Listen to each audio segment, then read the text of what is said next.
السلام علیکم ورحمۃ اللہ وبرکاتہ۔ الحمد للہ نحمده ونستعینه ونستغفره ونعوذ باللہ من شرور انفسنا ومن سیئات اعمالنا من يهده الله فلا مضل له ومن يضلل فلا هادي له ونشهد ان لا اله الا الله وحده ونشهد أن سيدنا ومولانا محمدا عبده ورسوله أما بعد فإن خير الحديث كتاب الله وخير الهدي هدي محمد صلى الله عليه وسلم وشر الأمور محدثاتها وكل محدثة بدعة وكل بدعة ضلالة وكل ضلالة في النار۔ اللهم صل على محمد وعلى آل محمد كما صليت على إبراهيم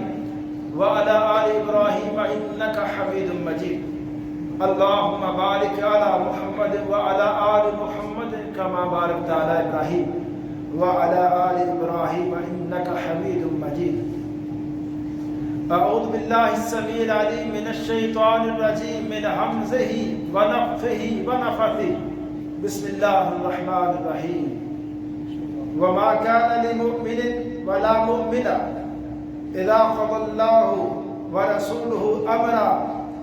أن يكون لهم الخير من أمرهم ومن يعص الله ورسوله فقد ضل ضلالا مبينا۔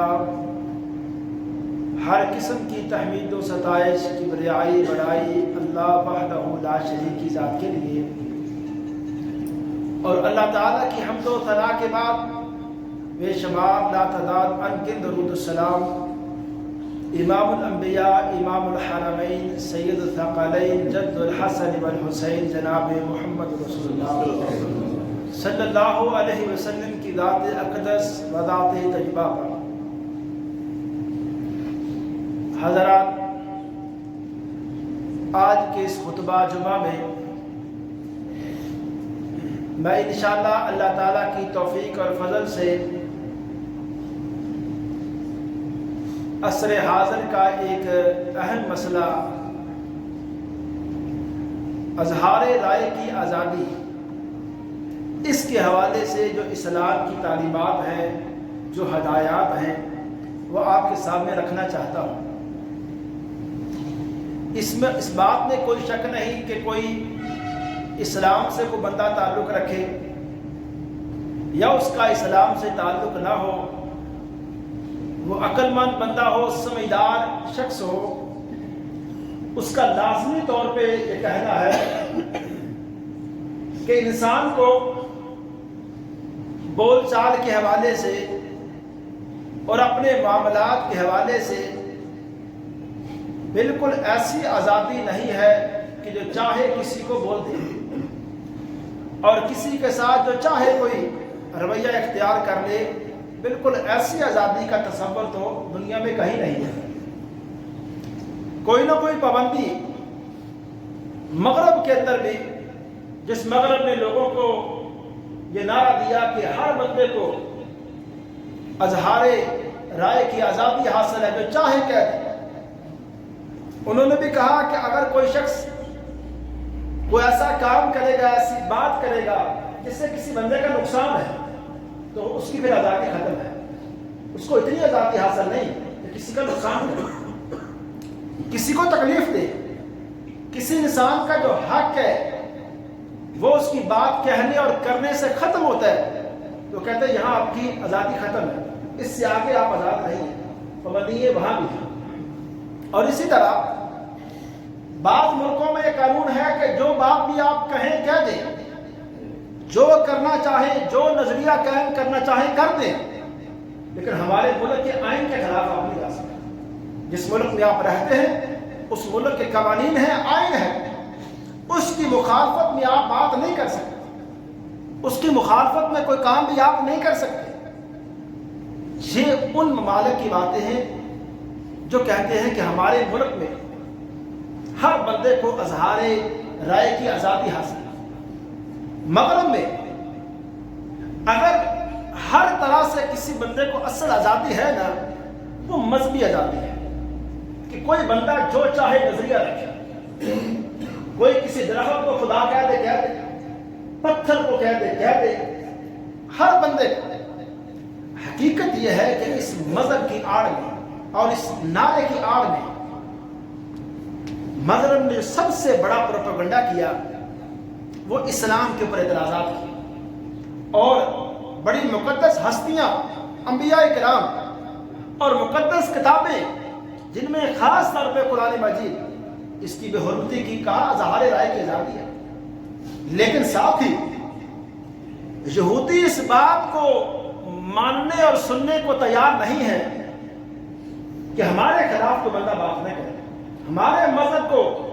کسی ایسے علاقے میں یہودیوں کے خلاف بات کرنے کی اجازت نہیں ہے جہاں یہودیوں کے نظریات کو ٹھیس پہنچتی ہے، جہاں ان کے جذبات متاثر ہوتے ہیں، وہاں کسی بندے کو بات کرنے کی اجازت نہیں ہے۔ الغرض میں یہ بات سمجھانا چاہتا ہوں اور یہ عرض کرنا چاہتا ہوں، دنیا میں رہنے والے جتنے بھی لوگ ہیں، جو مذاہب ہیں، جو ممالک ہیں، جو نظریات ہیں، وہاں اظہار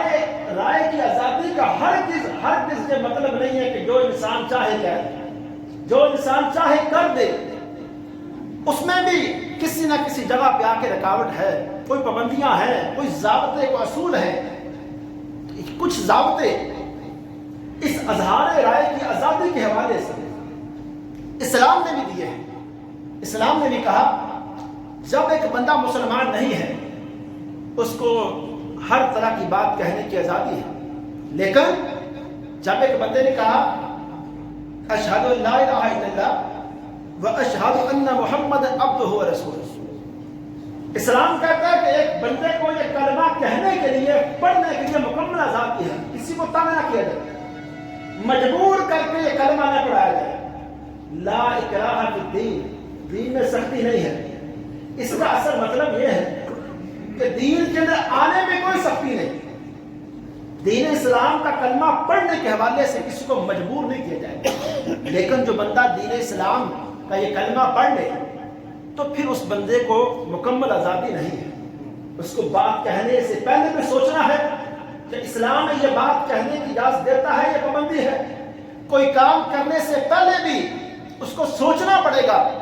اور اس بات کو دیکھنا اور اس کا جائزہ لینا پڑے گا کہ کیا یہ بات کہہ کر یہ کام کرنے کی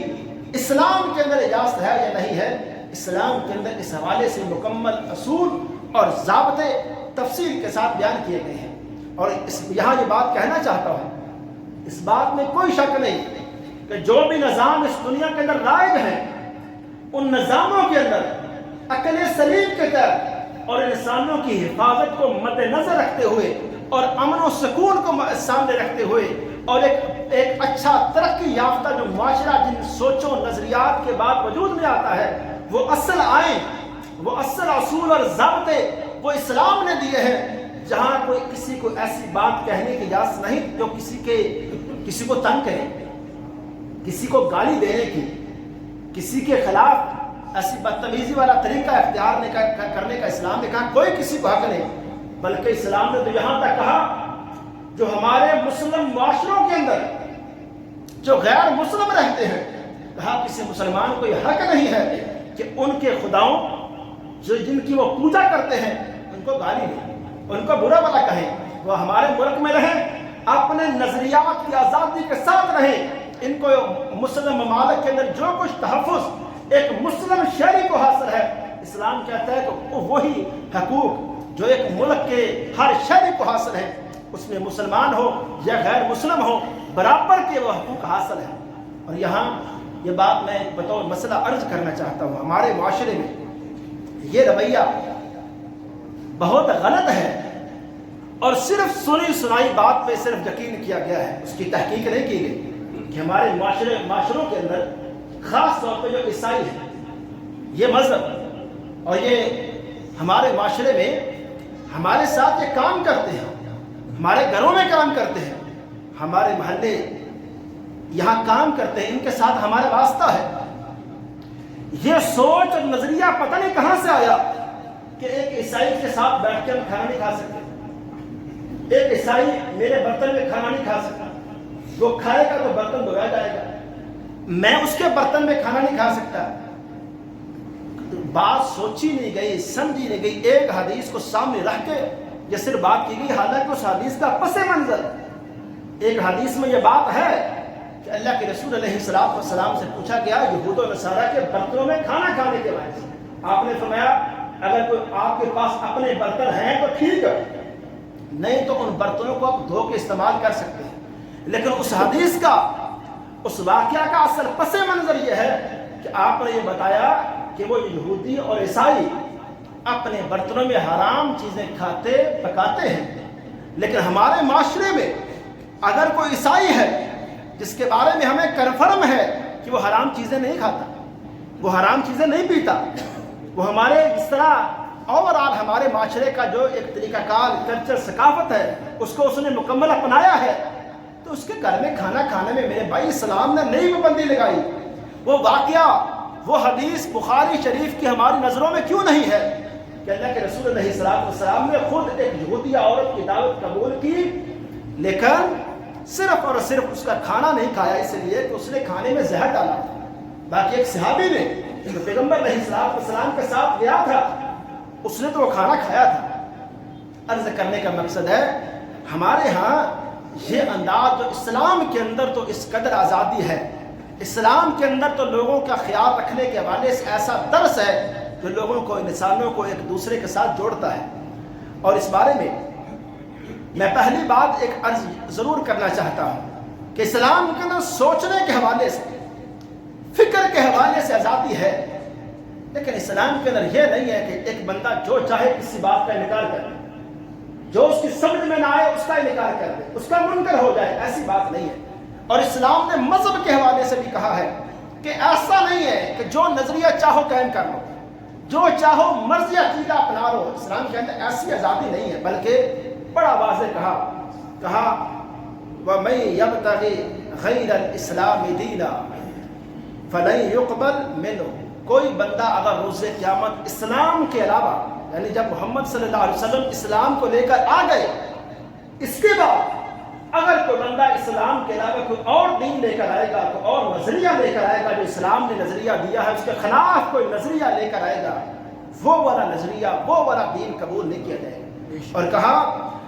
روز قیامت ایسا بندہ وَهُوَ فِي الْآخِرَةِ مِنَ الْخَاسِرِينَ، آخرت کے دن وہ بندہ بڑا خسارہ پانے والا ہے جو محمد صلی اللہ علیہ وسلم کی نبوت کا اس کے پاس علم آ چکا ہے، اس کے باوجود اس نے اسلام کو اپنایا نہیں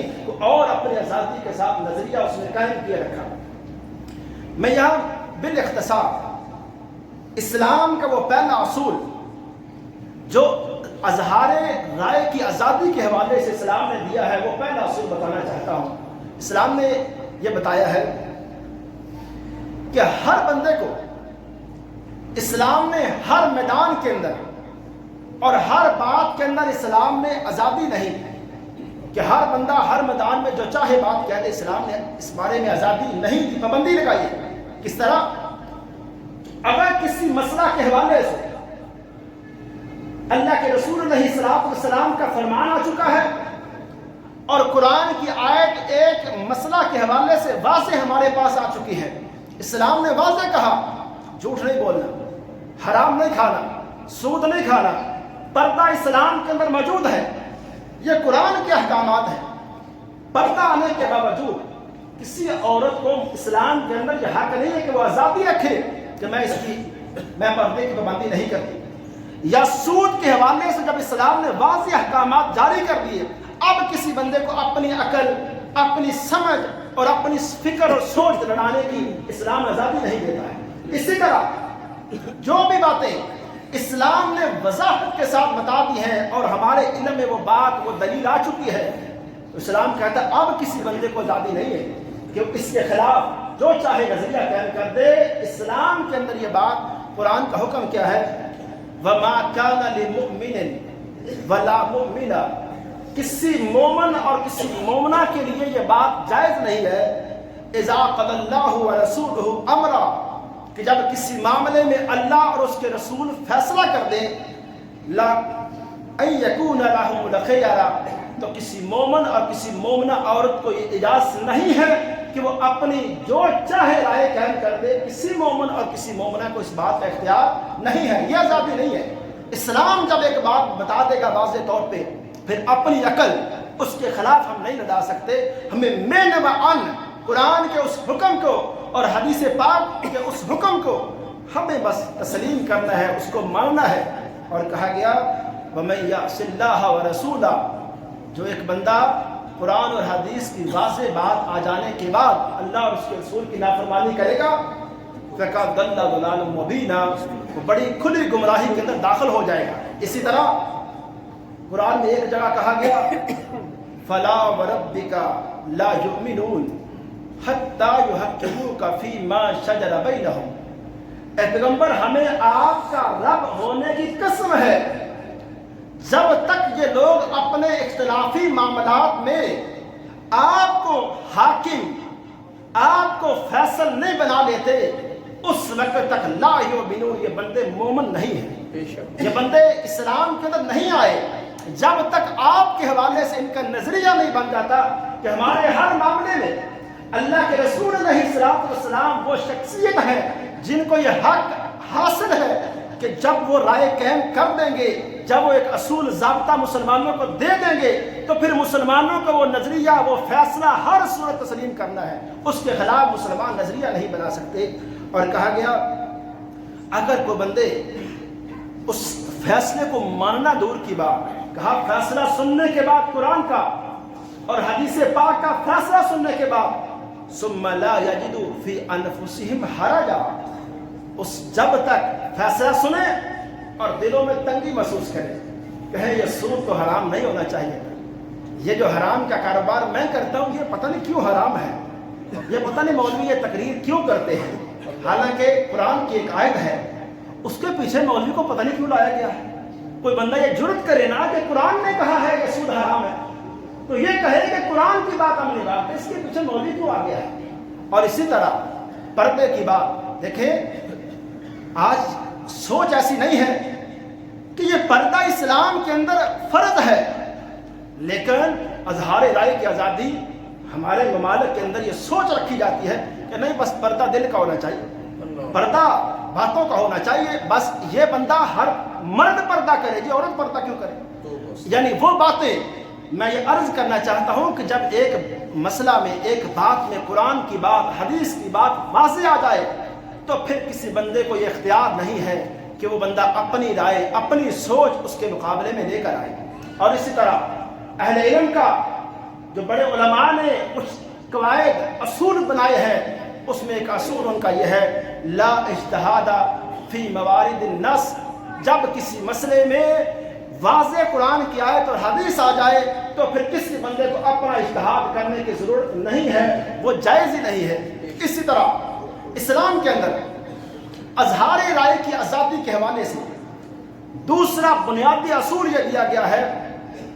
کہ کسی بھی فن میں یا کسی بھی معاملے میں رائے دینے کے لیے بندے کو اس کا ماہر ہونا چاہیے. ہر بندہ ہر معاملے میں رائے نہیں دے گا. اور اس بارے میں اللہ تعالیٰ نے قرآن پاک کے اندر یہ اصول دیا ہے وَلَا تَقْفُ مَا لَيْسَ لَكَ بِهِ عِلْمٌ. اے انسان، جس بات کے حوالے سے آپ کے پاس علم نہیں ہے آپ اس مسئلے میں خاموش رہیں، آپ رائے نہ دیں. ایسا ہم دیکھتے ہیں، اللہ معاف کرے،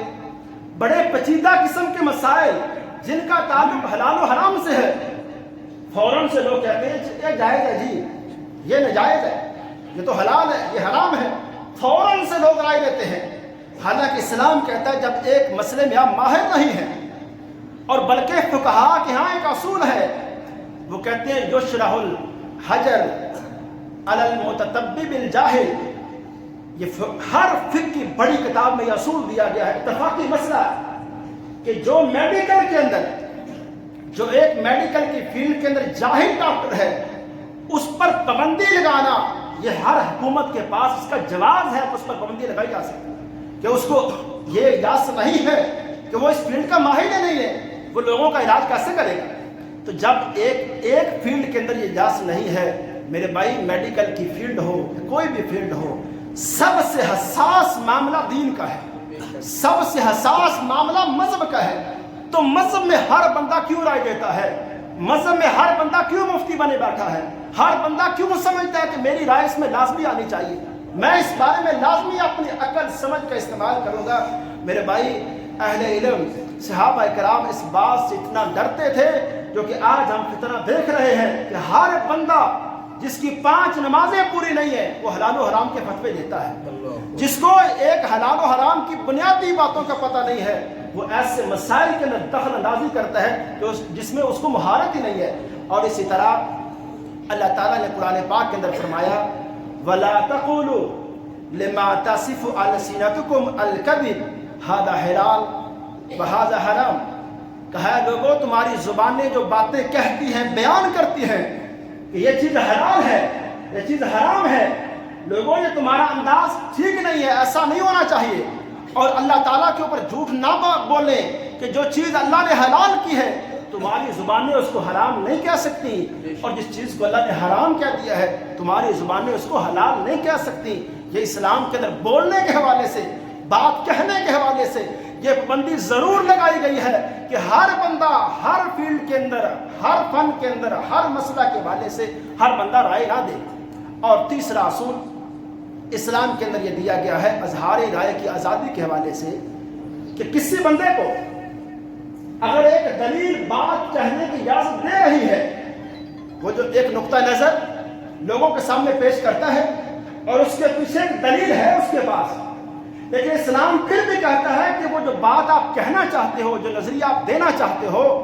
پہلے سوچو اور غور کرو کہ میری اس سوچ اور نظریہ کا لوگوں پر کیا اثر ہوگا، کیا جن لوگوں کے سامنے میں نظریہ پیش کرنا چاہتا ہوں لوگ سمجھیں گے، لوگ اس کو مثبت انداز میں لیں گے، لوگوں میں اس سے انتشار تو پیدا نہیں ہوگا۔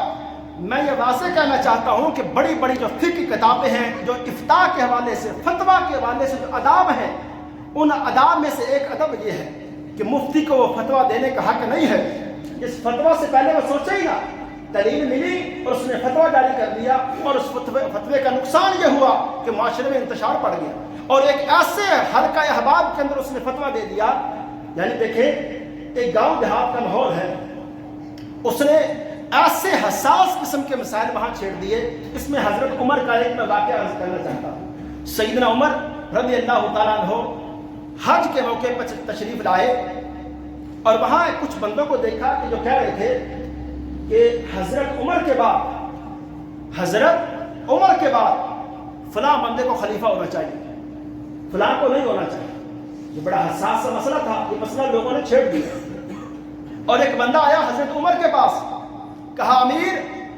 یہاں کچھ لوگ بات کر رہے ہیں کہ آپ کے بعد فلاں بندے کو خلیفہ ہونا چاہیے۔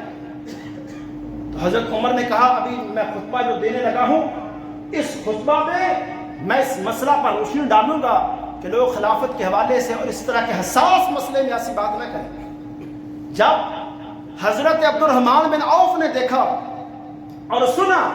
کہ امیر المومنین عمر بن خطاب یہ بات خطبے میں کہنا چاہتے ہیں، تو کہا امیر یہ بات آپ خطبے میں یہاں نہ کہیں، یہاں وہ لوگ آئے ہیں جن کو خلافت کے حوالے سے پتہ ہی نہیں ہے، وہاں دور دور سے لوگ، دیہاتوں سے لوگ آئے ہیں جن کو اتنا مسائل کا پتہ نہیں ہے، آپ یہ والا مسئلہ ان کے سامنے مت چھیڑیں۔ اور آپ کیا کریں؟ کہا کیا انہوں نے سمجھداری والی بات کہی، کہا امیر آپ مدینہ میں جائیں، وہاں پہلے مدینہ کے علماء کو اکٹھا کریں، علماء کو اکٹھا کر کے اس میں اس حساس مسئلے کو اٹھائیں، ان کو سمجھائیں، وہ آپ کے مسئلے کی حساسیت کو، اس کی نزاکت کو اچھی سمجھیں گے، وہ پازیٹو اس مسئلے کو لیں گے، مثبت انداز میں لیں گے، اس میں منفی رویہ، منفی انداز اختیار نہیں کریں گے۔ میرے بھائی کیا آج اس معاشرے میں ایسا انداز، ایسا رویہ نہیں ہے؟ صحابہ کرام کے حوالے سے وہ والی باتیں اور اس طرح عوام کے سامنے لائی گئی جس کے حوالے سے کہنے والے نے سوچا ہی نہیں کہ میری ان باتوں کا لوگوں پہ اثر کیا ہوگا۔ اس نے کہا میں حدیث کے واقعات سنا رہا ہوں، بخاری شریف سے واقعہ نکال کے لوگوں کے سامنے پیش کر رہا ہوں، حالانکہ یہ میں منبر کے اوپر اپنے رب سے ڈر کر اپنے قبر حشر کو سامنے رکھ کے یہ بات کہتا ہوں۔ یہ حدیثیں، یہ ساری باتیں یہ جب تک علماء کے پاس تھیں، علماء کے علم میں تھی، علماء نے اس کو مثبت انداز میں لیا، اور میں بطور ایک حدیث کا طالب علم کے ہونے کے ناطے میں یہ عرض کرنا چاہتا ہوں، جتنے واقعات سنا کر صحابہ کرام کے حوالے سے منفی ذہن دیا جاتا ہے، ایک ایک واقعہ کو بخاری سے کھول کے آپ دیکھ لیں، مسلم، ابو داؤد، نسائی، ترمذی، ابن ماجہ اور بڑی کتابوں سے اٹھا کے دیکھ لیں، ایک بھی حدیث کے اوپر کسی محدث کے یہ والے تبصرہ نہیں ہوگا، نیگیٹو منفی تبصرہ آپ کو نہیں ملے گا۔ ان واقعات کو، ان سارے کے ساری تاریخی واقعات کو امام بخاری نے نقل کیا ہے، ایک مثبت معنی میں ایک رزلٹ دیا ہے، لوگوں کے سامنے پیش کیا ہے۔ اور آج ہر بندہ جب ہر مسئلہ ہر جگہ بیان کرے گا تو پھر اس سے لوگوں کی سمجھ میں جب ایک بات نہیں آئے گی تو ایک وہ بندہ، میرے کانوں نے خود یہ باتیں سنی ہیں، ایک بندہ جو 5 نمازوں کا پابند نہیں ہے، وہ بھی کہتے ہیں حضرت معاویہ کو یہ بات نہیں کہنی چاہیے، فلاں صحابی کو یہ بات نہیں کہنی چاہیے، فلاں صحابی نے ایسا کیوں کیا، اس کو ایسے کرنا چاہیے۔ وہ خود فیصلہ کر رہے ان سارے معاملات کے اندر، حالانکہ سب سے محتاط رویہ کیا تھا؟ سب سے محتاط رویہ یہ تھا کہ ہم اس بات کا ہمارے اوپر فرض نہیں کیا گیا کہ ہم صحابہ کرام کے ان معاملات کے حوالے سے تحقیق کریں۔ جب بڑے علماء محدثین کے علم میں یہ سارے واقعات تھے، جب انہوں نے ان سارے واقعات کے حوالے سے ہمارے سامنے ایک رزلٹ یہ نکالا کہ صحابہ کرام کے مابین ہونے والے یہ اختلافات آپ ان کو عوام کے سامنے مت بیان کریں۔ جب آپ بیان کریں گے، لوگوں کی نظروں میں، لوگوں کے ذہنوں میں صحابہ کرام کے حوالے سے منفی باتیں آئیں گی، جو کہ اسلام کے اندر اس بات کو روکا گیا ہے۔ قرآن کو شروع سے آخر تک پڑھنے صحابہ کرام کی تعریفات سے بھرا ہوا ہے۔ اور اسی طرح اسلام کے اندر اظہار رائے کی آزادی کے حوالے سے ایک اصول یہ دیا گیا ہے کہ کوئی بھی اختلافی معاملہ ہو، آپ اختلافی معاملے میں رائے دیں، لیکن اگلے بندے کو وہ اختلافی بات، جو اختلافی معاملے میں جو آپ رائے دے رہے ہیں، اگلے بندے کو پابند نہ بنائیں کہ آپ کی وہ بات ہر صورت مانے ہی مانے۔ حالانکہ اس مسئلہ میں ایک دو طرح کے نظریات کی گنجائش ہے، ایک یہ پہلو ہے، دوسرا یہ پہلو ہے۔ آپ یہ پابند نہ بنائیں ہر بندے کو کہ آپ کی بات ہر بندہ سنے۔ اور اس طرح امام مالک رحمہ اللہ کی بات بہت پیاری ہے اس حوالے سے۔ انہوں نے ایک دن رسول پاک صلی اللہ علیہ وسلم کی قبر مبارک کی طرف اشارہ کر کے فرمایا، لوگوں، صرف یہ والی ہستی وہ ہیں جن کی ہر بات کو مانا جاتا ہے، ان کی کوئی بات رد نہیں کی جاتی۔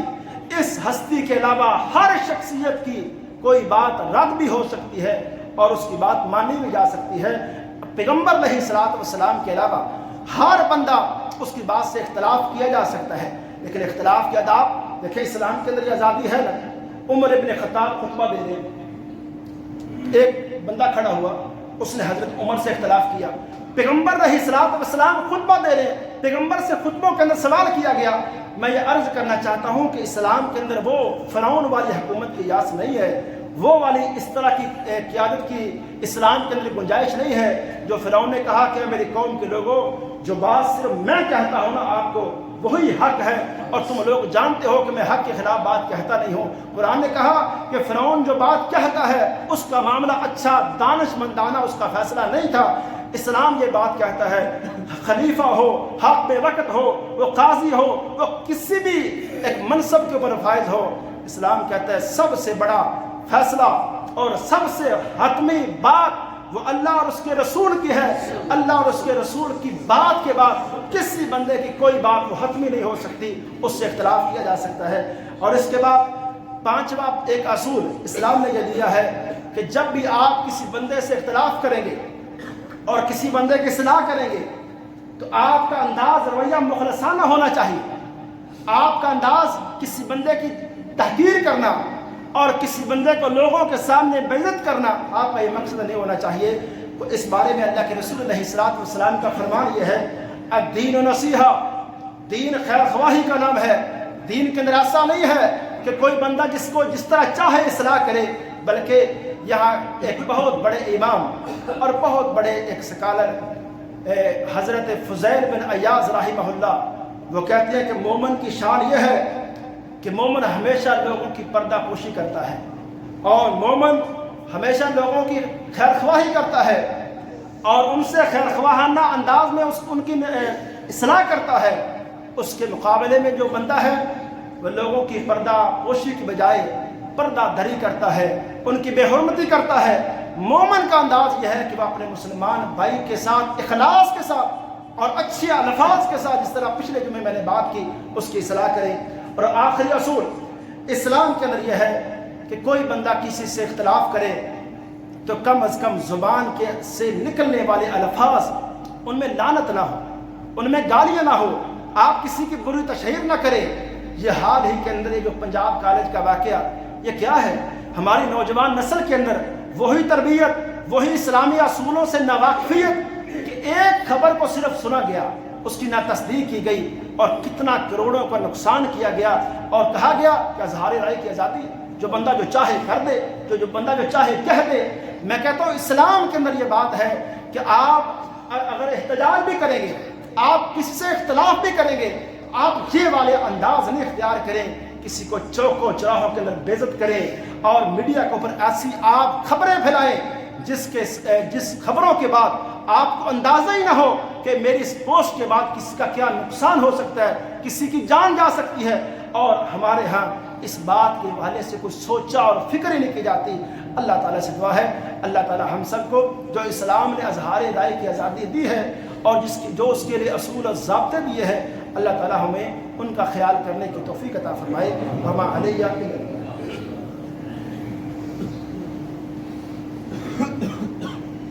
الحمدللہ نحمده ونصلی علی رسولہ الکریم، اما بعد فإن خیر الحدیث کتاب اللہ وخیر الہدی ہدی محمد صلی اللہ علیہ وسلم وشر الامور محدثاتها وكل محدثة بدعة وكل بدعة ضلالة وكل ضلالة في النار۔ اللهم صل على محمد وعلى آل محمد كما صليت على إبراهيم وعلى آل إبراهيم إنك حميد مجيد۔ اللهم بارك على محمد وعلى آل محمد كما باركت على إبراهيم وعلى آل إبراهيم إنك حميد مجيد۔ ربنا آتنا في الدنيا حسنة وفي الآخرة حسنة وقنا عذاب النار وقنا عذاب النار وقنا عذاب النار۔ اللهم أجرنا من النار، اللهم أجرنا من النار، اللهم إنا نسألك جنة الفردوس، اللهم إنا نسألك جنة الفردوس۔ سبحان ربك رب العزة عما يصفون وسلام على المرسلين والحمد لله رب العالمين۔